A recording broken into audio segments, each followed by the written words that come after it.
pensiya to'lash to'xtatilishi talab etildi. Assalomu alaykum.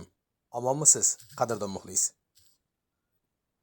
Kanalimizga yangi bo'lsalaringiz obuna bo'lib, videolarni oxirigacha ko'rib, bittadan like bosib, o'z yaqinlaringizga yuborishda bardavom bo'ling. Kuntoshko'z xabar berishicha, Rossiyada migrantlarga pensiya to'lashni to'xtatish taklif etildi. LDP yetakchisi Leonid Slutsky fikriga ko'ra, migrantlarga ijtimoiy to'lovlar berish asossiz bo'lib, buni to'xtatish kerak. LDP yetakchisi Leonid Slutsky federal byudjetiga bosimni kamaytirish maqsadida Rossiyada doimiy yashovchi chet el fuqarolari uchun ijtimoiy pensiyani bekor qilish zarurligini aytdi. Rossiya hozir mas'uliyatli lahzani boshdan kechirmoqda. Maxsus harbiy operatsiya, ijtimoiy, demografik va boshqa muammolar, bularning barchasi katta mablag' talab qiladi.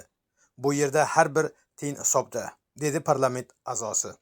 Slutsky mamlakatni rivojlantirishda ishtirok etmagan xorijliklar pensiya olish huquqiga ega ekaniga hayronligini bildirdi. Uning ta'kidlashicha, rossiyalik nafaqaxo'rlar kam miqdorda pul olsa-da, ba'zi Rossiyani yomon ko'radigan chet el fuqarolari ijtimoiy qo'llab-quvvatlanmoqda. LDP yetakchisi fikriga ko'ra, migrantlarga ijtimoiy to'lovlar berish asossiz bo'lib, uni to'xtatish kerak. Partiya bunday to'lovlarning bekor qilinishini pensiya tizimi va umuman byudjetga tushadigan yukni kamaytirishga yordam beradi deb hisoblaydi.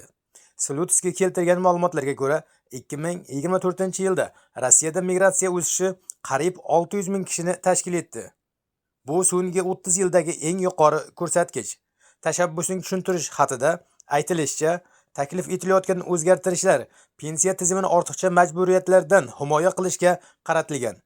Rossiyaning amaldagi qonunchiligiga ko'ra, chet el fuqarolari va fuqaroligi bo'lmagan shaxslar, agar ular mamlakatda kamida 15 yil davomida yashagan va pensiya yoshiga yetgan bo'lsa, erkaklar uchun 70 yosh va ayollar uchun 65 yosh pensiya olish huquqiga ega.